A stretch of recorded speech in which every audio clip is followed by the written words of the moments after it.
నమస్కారం. NXTG news కి స్వాగతం. ముందుగా ముఖ్యాంశాలు. ఐపాక్ టీంతో సరదాగా గడిపిన CM Jagan.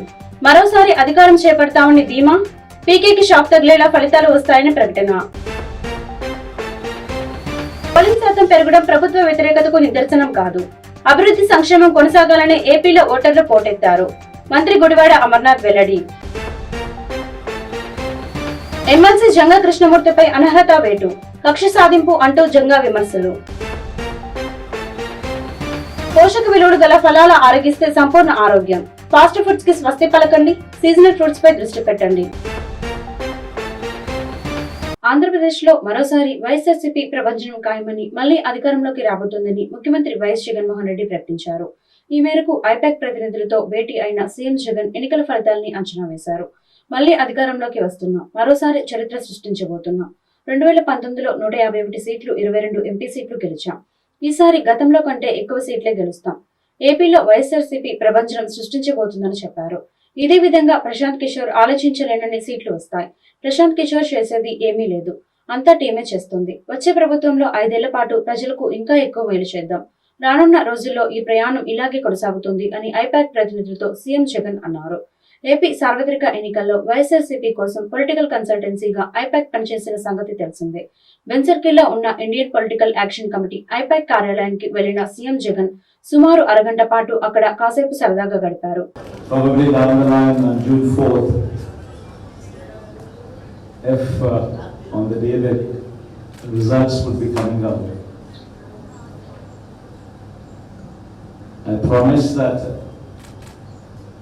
This results would ensure that the whole country would stand up and look towards Andhra Pradesh.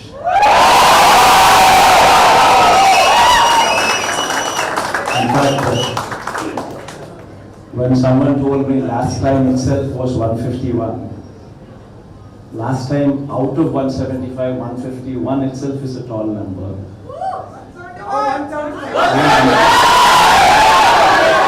And someone told me 22 out of 25 itself is a tall number.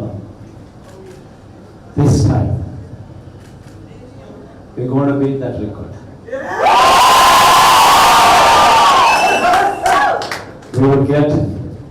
We will surpass 151, we will surpass 200. Polling percentage పెరగడం ప్రభుత్వ వ్యతిరేకతకు నిదర్శనమనే అభిప్రాయం తప్పని, అభివృద్ధి సంక్షేమం కొనసాగాలని ఏపీలో ఓటర్లు పోటెత్తారని AP మంత్రి గుడివాడ అమర్నాథ్ అన్నారు. ఈ మేరకు విశాఖలో వైఎస్ఆర్సీపీ నేతలకు, కార్యకర్తలకు ధన్యవాదాలు తెలిపే కార్యక్రమంలో ఆయన పాల్గొని మాట్లాడారు. గ్రామీణ ఓటర్లు మన పార్టీ వైపే నిలబడ్డారు. అన్ని ప్రాంతాల్లో మహిళలు పెద్ద ఎత్తున ఓటింగ్ లో పాల్గొన్నారు. సీఎం జగన్ తో మాకు న్యాయం జరుగుతుందని ప్రజలు అభిప్రాయపడ్డారు. సంక్షేమం, అభివృద్ధికే ప్రజలు ఓటేసి పట్టం కడుతున్నారని చెప్పారు. గతంలో ఓటింగ్ పెరిగినప్పుడు కూడా ఉన్న ప్రభుత్వాలే గెలిచిన దాఖలాలు ఉన్నాయి. మహాకూటమి జతకట్టిన సమయంలో దివంగత మహానేత వైఎస్ఆర్ ఘన విజయం సాధించారు. ఇప్పుడు కూడా సీఎం జగన్ విజయం సాధిస్తారు.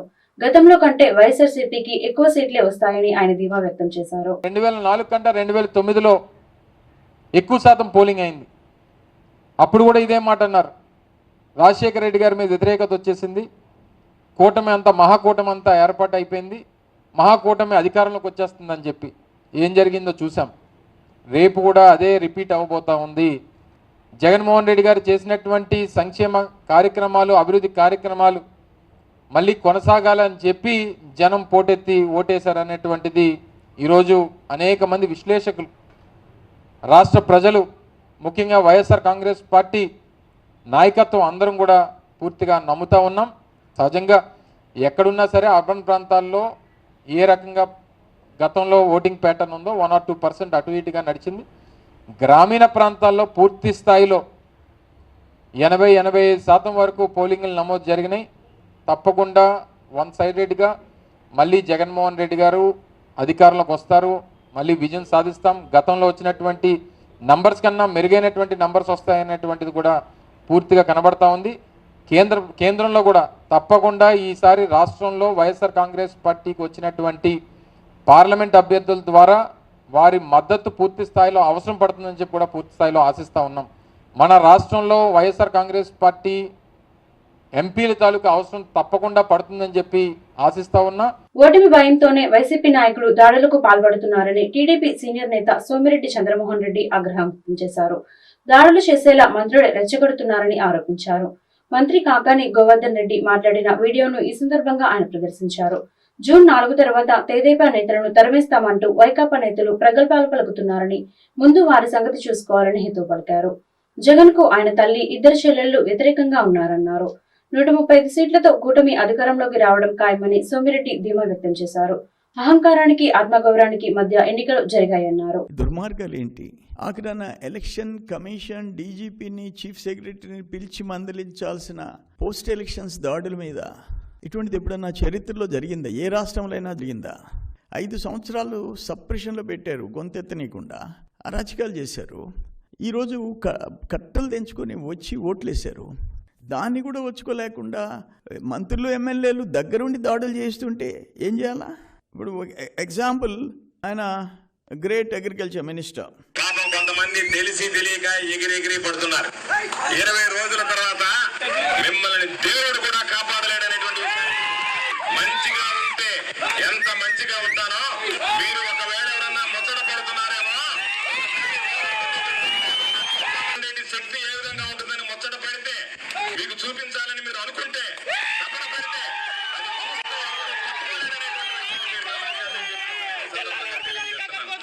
నేను ఏడడం మొదలు పెడితే ఈ గ్రామంలో కూడా ఉండకుండా వెళ్ళిపోయినటువంటి పరిస్థితి. 20 రోజుల తర్వాత తెలుగుదేశం వాళ్ళు ఎవరు స్థానికంగా ఉండలేరంట, బతకలేరంట. ఏంటిది? డెమోక్రసీ సచ్చిందా? మా గవర్నమెంట్ వస్తుంది, నో డౌట్. మినిమం 135 వస్తున్నాయి. మీ మాదిరిగా వైనాట్ 175 ఈ మేము చెప్పటంలా. కడపలో కనుమరుగయ్యే పరిస్థితి వచ్చింది. నేనేం చెప్పాడు జగన్మోహన్ రెడ్డి? కడప సిటీలో మా అంజాద్ భాష తప్పులుంటే మన్నించండి, నన్ను చూసి ఓటేయండి అని చెప్పుకోవాల్సి వచ్చింది ఒక డిప్యూటీ సీఎం. 2 చెల్లెళ్ళు, మీ తల్లి ఆశీర్వదించింది నీకు వ్యతిరేకంగా, నీ పార్టీకి వ్యతిరేకంగా. కడపలో నీ సంగతి చూసుకో. కడప పార్లమెంట్లో మాకు మెజారిటీ సీట్లు వస్తున్నాయి. ఉమ్మడి నెల్లూరు జిల్లాలో 10కి 10 వస్తున్నాయి. ఎక్కడ మీరు గెలిచేది? మీరు దాడులు చేసేది 20 రోజుల తర్వాత మమ్మల్ని ధర్మేసేది ఇంపాసిబుల్. మేము అధికారంకి వస్తున్నాం, మేము వచ్చి మీ మీద దాడులు చేసేదానికి కాదు, రాష్ట్రాన్ని బతికించేదానికి, ఈ దుర్మార్గాల నుంచి కాపాడేదానికి. అహంకారానికి ఆత్మగౌరవానికి మధ్య ఎన్నికలు జరుగుతున్నాయి. ఇప్పటికైనా మంత్రులు, ఎమ్మెల్యేలు కంట్రోల్ కాండి. ఆంధ్రప్రదేశ్ లో సంక్షేమ పథకాల లబ్ధిదారులకు ఊరట ఇస్తూ డీబీటీ పథకాల్లో నిధులు విడుదల ప్రారంభమైంది. నిన్న ఒక్కరోజే ఆసరాకు 1,480 కోట్లు, జగనన్న విద్యా దీవెన కింద సంపూర్ణ ఫీజు రియంబర్స్మెంట్ కు 502 కోట్లు విడుదలయ్యాయి. 2-3 రోజుల్లో మిగిలిన పథకాలకు నిధుల్ని విడుదల చేయాలని ప్రభుత్వం ప్రయత్నిస్తోంది. ఇదిలా ఉంటే ఎన్నికల వేళ నిధులు విడుదల కాకుండా తెలుగుదేశం పార్టీ కుట్రలు చేసింది. ఈసీకి ఫిర్యాదు చేయడం, ఆ వెంటనే ఈసీ సైతం డీబీటీ నిధులు విడుదలకు చేయకుండా ఆదేశాలిచ్చింది. దీంతో ఎన్నికల సంఘంపై ఏపీ ప్రభుత్వం కోర్టుకు వెళ్లింది. అయితే విచారణ సందర్భంగా ఈసీ తీర్పుపై కోర్టు ఆగ్రహం వెళ్లగక్కింది.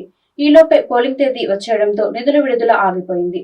ఇప్పుడు పోలింగ్ ముగియడంతో నిధుల విడుదల తిరిగి ప్రారంభమైంది. ఇంజనీరింగ్, వ్యవసాయ, ఫార్మసీ కోర్సులో ప్రవేశాలకు నిర్వహించే ఏపీ ఈఏపీ సెట్ గురువారం నుంచి ప్రారంభమవుతుందని ఉన్నత విద్యామండలి చైర్మన్ హేమచంద్రారెడ్డి తెలిపారు. నిమిషం ఆలస్యమైన విద్యార్థులను పరీక్షా కేంద్రంలోకి అనుమతించబోమని స్పష్టం చేశారు.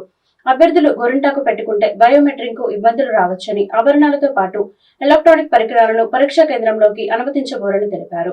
ఉన్నత విద్యామండలి కార్యాలయంలో ఆయన విలేకరులతో మాట్లాడారు. ఏపీ ఈఏపీ సెట్ ఈ నెల 16 నుంచి 23 వరకు జరుగుతుంది. బైపీసీ విద్యార్థులకు 16, 17 తేదీల్లో 4 విడతలుగా, ఎంపీసీ వారికి 18 నుంచి 23 వరకు 9 విడతల్లో పరీక్షలు నిర్వహిస్తున్నాం.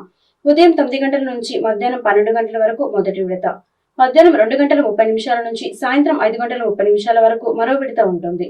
ఈసారి మొత్తం 3,61,640 మంది విద్యార్థులు ప్రవేశ పరీక్ష రాసేందుకు దరఖాస్తు చేసుకున్నారని తెలిపారు.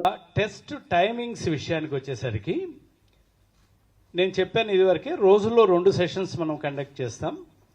ఫస్ట్ సెషన్ 9 నుంచి 12, ఈ ఎగ్జామినేషన్ 3 గంటల డ్యూరేషన్లో ఉంటుంది.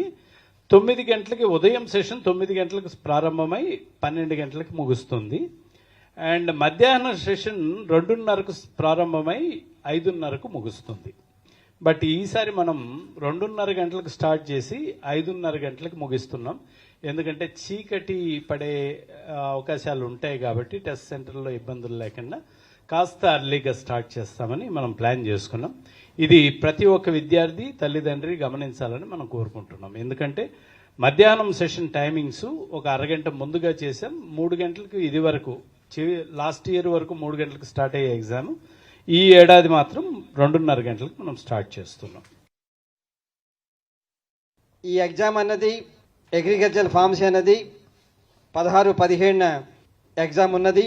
ఎక్కడైతే స్టూడెంట్స్ ఈ సంవత్సరం స్టూడెంట్స్ ఎక్కువగా ఉన్నారు కాబట్టి ఒక సెషన్ అన్నది 9th సెషన్ ఇంజనీరింగ్లో 9th సెషన్ కూడా 23వ తారీఖు పెట్టడం జరిగింది. దానికి కూడా హాల్ టికెట్స్ అన్నీ కూడా వారు కూడా ఇష్యూ చేయడం జరిగింది. ఈ నంద్యాలకు సంబంధించిన ఇష్యూలో కూడా మేము అక్కడ స్పెషల్ అబ్జర్వర్స్తో పాటు వెహికల్స్ అది కూడా రెడీ పెట్టున్నాము. క్యాలిక్యులేటర్స్ కానీ ఎలక్ట్రానిక్ గ్యాడ్జెట్ అంటే ఈ ఈవెన్ వాచెస్లో కూడా అటువంటి లేకుండా అన్నెసరీగా మాల్ ప్రాక్టీస్ ఇష్యూలో వారెవరికి ఇబ్బంది రాకుండా వారెవరు తెలియకుండా ఇన్నోసెంట్గా కూడా ఒక్కోసారి వచ్చే అవకాశం ఉంది. ఏదో ఎలక్ట్రానిక్ గ్యాడ్జెట్ మా పేరెంట్స్ ఇచ్చారు అక్కడ చాలా బాగుంది, దీంట్లో టైం పర్ఫెక్ట్గా తెలుస్తుంది, ఇవన్నీ ఉన్నా కూడా అవన్నీ లేకుండా మీరు ఈ దయచేసి 3 hours ఎగ్జామినేషన్ అన్నది సీరియస్గా తీసుకుని ఆ టైంలో ఈ ఫెసిలిటీస్ ఇటువంటి అన్నీ లేకుండా అవి రాకుండా ఉండటమే బెటరు. ఎమ్మెల్సీ జంగా కృష్ణమూర్తికి బిగ్ షాక్ తగిలింది. ఆయనపై అనర్హత వేటు పడింది. ఇటీవల జంగా వైసీపీని వీడి టీడీపీలో చేరారు. అయితే ఆయనపై అనర్హత వేటు వేయాలని శాసనమండలి చైర్మన్ కు వైసీపీ ఫిర్యాదు చేసింది. జంగా పార్టీ ఫిరాయింపు కారణంగా పార్టీ ఫిరాయింపుల నిరోధక చట్టం కింద అనర్హత వేటు వేయాలని వైసీపీ కోరింది. ఈ మేరకు YCP whip Lella Appireddy assembly secretary general కు ఫిర్యాదు చేశారు. వైసీపీ నేతల ఫిర్యాదుపై శాసనమండలి చైర్మన్ మోషన్ రాజు జంగా నుంచి పలుసార్లు వివరణ తీసుకున్నారు. జంగా ఇచ్చిన వివరణ ఆధారంగా ఎమ్మెల్సీగా కృష్ణమూర్తి అనర్హుడని పేర్కొంటూ గ్యాజెట్ నోటిఫికేషన్ జారీ చేశారు. దీనిపై జంగా కృష్ణమూర్తి స్పందించారు. ఇది కేవలం కక్ష సాధింపు చర్య అని మండిపడ్డారు. బీసీ వర్గాల కోసమే నాకు ఎమ్మెల్సీ పదవి ఇచ్చారని నన్ను డిస్క్వాలిఫికేషన్ చేయడం అంటే బీసీ వర్గాలను అవమానించినట్లే అని అన్నారు. పోలింగ్ అనంతరం కూడా పల్నాడు జిల్లాలో గొడవలు జరగడానికి వైసీపీ కారణమని ఆయన ఆరోపించారు. ఏది ఏమైనా ఎన్డీఏ కూటమి అధికారంలోకి వస్తుందని, చంద్రబాబు సీఎం అవుతారని ఆయన జోస్యం చెప్పారు. శాసనమండలి చైర్మన్ గారు నా ఎమ్మెల్సీ పదవికి డిస్క్వాలిఫికేషన్ నోటీస్ ఇవ్వడం జరిగింది. ఇది నేను కక్షాదింపు చర్యగా భావిస్తున్నాను. కారణం ఏంటంటే మౌఖికంగా నా యొక్క సమాధానం వినాలా. ఇటీవల సంబంధించి కూడా మాట్లాడినప్పుడు కూడా ఆయన మాట్లాడితే నా టైం అయినా కూడా అడగటం జరిగింది. ఆ తదుపరి మరలా కూడా టైం ఇచ్చినట్లయినా వచ్చి సమాధానం చెప్తాను కూడా మాట్లాడ జరిగినప్పుడు కూడా నన్ను డిస్క్వాలిఫై చేయటం అనేది బీసీ వర్గాలని మమ్మల్ని అందరూ కూడా కక్షాధిప చర్యలో భాగంగా డిస్క్వాలిఫికేషన్ చేసిందిగా నేను భావిస్తున్నాను. కారణం ఏంటంటే మీకు తెలియదు కాదు, ఈ రాష్ట్రంలో మొట్టమొదట కూడా పార్టీలోకి ఎవరు పెట్టినప్పుడు, ఎవరు కూడా పార్టీలోకి రానప్పుడు కూడా నేను జగన్మోహన్ రెడ్డి గారిని మద్దతు పలికా. జగన్మోహన్ రెడ్డి గారు ముఖ్యమంత్రి చేయాలనే ఆలోచనతో పల్నాడు ప్రాంతం నుండి హైదరాబాద్ కూడా గాంధీ భవన్ వరకు కూడా పాదయాత్ర చేసి కార్యకర్తలతో జగన్మోహన్ రెడ్డి గారు ముఖ్యమంత్రి చేయాలని కోరటం జరిగింది. ఆ జరిగిన పరిణామాలు మొత్తం కూడా మీకు తెలుసు. 2014 సంబంధించి కూడా 7,000 ఓట్లతో నేను డిఫీటెడ్ అయితే 4,700 సంబంధించి ఓట్లకు సంబంధించిన క్రాస్ ఓటింగ్ చేయటం ద్వారా నేను ఓడిపోవడం జరిగింది. ఆ రోజు జగన్మోహన్ రెడ్డి గారు ఒక మాట మాట్లాడే, నర్సరావుపేట సంబంధించిన నియోజకవర్గంలో కాసు మహేష్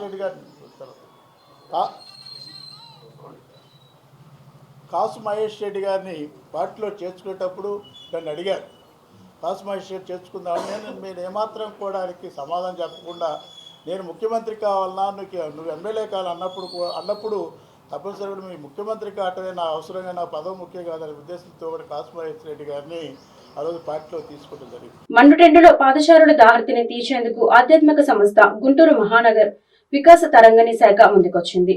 ఈ సంవత్సరం కూడా మే నెలలో 30 రోజుల పాటు మజ్జిగ పంపిణీ కార్యక్రమాన్ని ఈ సంస్థ శ్రీకారం చుట్టింది. ఆరగ్రహారం శ్రీ వెంకటేశ్వర స్వామి దేవస్థానం వద్ద పాదచారులకు ప్రతిరోజు మజ్జిగ పంపిణీ కార్యక్రమం ఈ సంస్థ నిర్వహిస్తోంది. పలు సేవా కార్యక్రమాలతో పాటు ఉచిత వైద్య శిబిరాలు కూడా నిర్వహిస్తున్నామని వికాస తరంగిణి శాఖ సభ్యులు యోగేశ్వరరావు తెలిపారు. చిన్నజీఆర్ స్వామి ఆదేశాలతో ఈ కార్యక్రమం చేపట్టామని వివరించారు. ఆధ్వర్యంలో ఆరగ్రహారం వెంకటేశ్వర స్వామి గుడి దగ్గర మజ్జిగ పంపిణీ 4 రోజులు జరుగుతున్నది. ప్రతి ఎండాకాలంలో ఈ కార్యక్రమం ప్రతి ఎండాకాలం 4 రోజులు జరుగుద్ది. మరి ఈ కార్యక్రమంతో పాటు ఇంకేమేమి కార్యక్రమాలు నిర్వహిస్తారు? కంటి హాస్పిటల్, చిన్నపిల్లలకు మందు, ఆయుర్వేద మందు అవన్నీ కూడా జరుగుతుంటాయి. మీరు పేరుకే ఆధ్యాత్మిక సంస్థ కదా, మరి ఇలాంటి సేవా కార్యక్రమాలు నిర్వహించడంలో ఎవరు పాత్ర ఉంది? చిన్నజీవి స్వామివారి ఆధ్వర్యంలో. ప్రకృతి వరప్రసాదమే కమ్మనైన తీయని పండ్లు. ఈ పండ్లు కూడా వర్షాకాలం, శీతాకాలం, ఎండాకాలం బట్టి రకరకాలుగా మనకు అందుబాటులో ఉంటాయి. సీజనల్ ఫ్రూట్స్ సంపూర్ణ ఆరోగ్యానికి దోహదం చేస్తాయి. రోగ నిరోధక శక్తిని పెంచే ఔషధ గుణాలు వీటికి సొంతం. సీజనల్ ఫ్రూట్స్ తింటే రోగాలు దరి చేరవని వైద్యులే నిత్యం చెబుతూ ఉంటారు. కాలాన్ని బట్టి మన శరీర ధర్మాన్ని మెరుగుపరిచే విధంగా ప్రకృతి మనకు ఫలాలు అందిస్తోంది. ముఖ్యంగా వేసవి కాలంలో మామిడికాయలు, తాటి ముంజలు, ఈతకాయలు, జీడు మామిడి, జానకాయలు, పుచ్చకాయలు, కర్బూజాలు, సపోటా, చింత చిగురు మనకు లభిస్తాయి. దాని ప్రత్యేకమైన రుచితో పాటు వాటి పోషక విలువలు మన సంపూర్ణ ఆరోగ్యానికి దోహదపడతాయి. వేసవి తాపాన్ని తగ్గిస్తాయి. శరీర ఉష్ణోగ్రతలు తగ్గించి చలవ చేస్తాయి. వేసవి కాలంలో ఎక్కువ మంది ఆహారంగా కాయలు స్వీకరిస్తూ ఉంటారు. కాయల వలన జీర్ణ వ్యవస్థ సక్రమంగా జరుగుతుందనే నమ్మకంతో వీటిని ఎక్కువగా కొనుగోలు చేస్తారు. తెనాలి, రేపల్లె, పొన్నూరు, చేబ్రోలు తదితర ప్రాంతాల నుంచి కాకుండా చుట్టుప్రక్కల అడవుల నుంచి తాటి ముంజలు, జానకాయలు, జీడి మామిడి, ఈతకాయలు తీసుకొని వచ్చి గుంటూరు పల్నాడు మార్కెట్ సెంటర్ లో మహిళలు విక్రయిస్తూ ఉంటారు. ఎండాకాలంలో వ్యవసాయ పనులు తక్కువగా ఉండటంతో కూలీలు ఈ పండ్లు విక్రయిస్తూ జీవనం సాగిస్తుంటారు. మండే ఎండలో ఉదయం 11 గంటల నుంచి సాయంత్రం 4 గంటల వరకు ఈ కాయలు అమ్ముతూ కనిపిస్తారు. కనీసం వారికి నీడ కూడా ఉండదు. అయినా ఆ ఎండలోనే వృత్తి కోసం మహిళలు ఈ కాయల్ని విక్రయిస్తూ ఉంటారు. ఇంత చేసినా వారికి మిగిలేది కూలీ మాత్రమే. వారు చేసేది వ్యాపారమైన తోటి వారు ఆరోగ్యంగా ఉండేలా సీజనల్ ఫ్రూట్స్ మనకు అందిస్తున్నారు. ప్రస్తుతం జంక్ ఫుడ్ కు అలవాటు పడిన నగరవాసులు ప్రకృతి వరప్రసాదమైన ఈ కాయల పట్ల మక్కువ చూపటం విశేషం. ఎన్నికల పోలింగ్ ముగిసినప్పటికీ పల్నాడు జిల్లాలో ఉద్రిక్తతలు కొనసాగుతూనే ఉన్నాయి. ఈ మేరకు తాజాగా మాచవరం మండలం పిన్నెల్లి గ్రామంలో నాటుబాంబుల కలకలం చెలరేగింది. స్థానికంగా ఓ నేత ఇంట్లో నాటుబాంబులు లభించాయి. సమాచారం తెలుసుకుని తనిఖీలు జరిపిన పోలీసులు భారీ సంఖ్యలో నాటుబాంబులను స్వాధీనం చేసుకున్నారు. అవి రసాయనాలతో కూడిన నాటుబాంబులుగా గుర్తించారు. పోలింగ్ రోజు విధ్వంసం కోసం సిద్ధం చేసిన బాంబులు, నాటుబాంబులు వాడి ఉంటే భారీగా ప్రాణ నష్టం కలిగి ఉండే అవకాశం ఉందని అందరూ ఆందోళన చెందుతున్నారు. టీడీపీ దాడులు, హింసాత్మక చర్యలపై డీజీపీకి వైఎస్ఆర్సీపీ ఫిర్యాదు చేసింది. ఆ పార్టీ నేతలు మేరుగ నాగార్జున, అంబటి రాంబాబు, పేర్ని నాని డీజీపీని కలిసి ఫిర్యాదు చేశారు. అనంతరం మంత్రి అంబటి రాంబాబు, మాజీ మంత్రి పేర్ని నాని మీడియాతో మాట్లాడారు. పోలింగ్ బూత్లలో హింస జరుగుతుంటే పోలీసులు అడ్డుకోలేదన్నారు. ఎన్నికలు సజావుగా నిర్వహించడంలో పోలీసులు పూర్తిగా విఫలమయ్యారన్నారు. కొంతమంది పోలీసులు టీడీపీకి కొమ్ము కాశారని మండిపడ్డారు. అదేవిధంగా వైఎస్ఆర్సీపీ నేతలను ఎక్కడికక్కడ హౌస్ అరెస్టులు చేశారు. టీడీపీ నేతలు మాత్రం విచ్చలవిడిగా తిరిగారు. కూటమి ఫిర్యాదుతో ఈసీ పోలీస్ అధికారులను మార్చింది. అధికారులను మార్చిన తర్వాత కూడా హింస ఎందుకు జరిగిందంటూ వారు ప్రశ్నించారు. టీడీపీ నేతలు, కార్యకర్తలు యథేచ్ఛగా కర్రలు, రాడ్లతో దాడి చేశారు. మా వాళ్ళు ఎదురు తిరిగితే మాపై కేసులు పెడుతున్నారు. పోలింగ్ తర్వాత జరుగుతున్న హింసలకు పోలీసులు వైఫల్యమే కారణం. పురంధేశ్వరి చెప్పినట్టు పోలీసు అధికారిని మార్చిన చోట హింస జరిగింది. అంటే పక్కా ప్లాన్ ప్రకారమే ఈ దారుణాలకు పాల్పడ్డారని వారు పేర్కొన్నారు.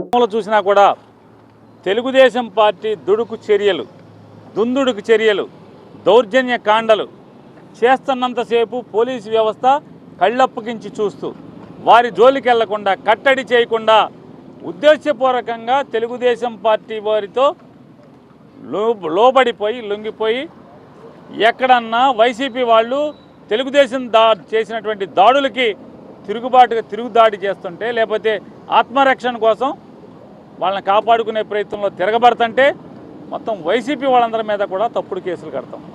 చేతులతో టీడీపీ వాళ్ళు కొర్రలతో కొట్టినా కూడా కేసులు లేవు. కానీ దాన్ని తిరుగుబాటుగా ఆత్మరక్షణ కోసం వైసీపీ వాళ్ళు చేతులతో ఎక్కడన్నా తిరగబడితే 307 తప్పుడు కేసులు కలిగిందని, ముఖ్యంగా ఇది జరగడానికి గల కారణం ఏమిటంటే మేము ఎక్స్ప్లెయిన్ చేసింది పోలీసు అధికారులు టోటల్లీ ఫెయిల్యూర్. ఆంధ్ర రాష్ట్రంలో ఎన్నికల నిర్వహణలో పోలీసులు కంప్లీట్గా ఫెయిల్ అయ్యారు. లా అండ్ ఆర్డర్ కంప్లీట్గా పోయింది. ఇష్టానుసారంగా బూతుల దగ్గర వ్యవహరించే పరిస్థితి వచ్చింది. ప్రజాస్వామ్యంలో ఇలాంటి దుస్థితి రావడం అనేది చాలా అరుదైనటువంటి సంఘటనలుగా నేను భావిస్తున్నాం. మేమందరం కూడా అదే విషయాన్ని ఆయనకి చెప్పడం జరిగింది.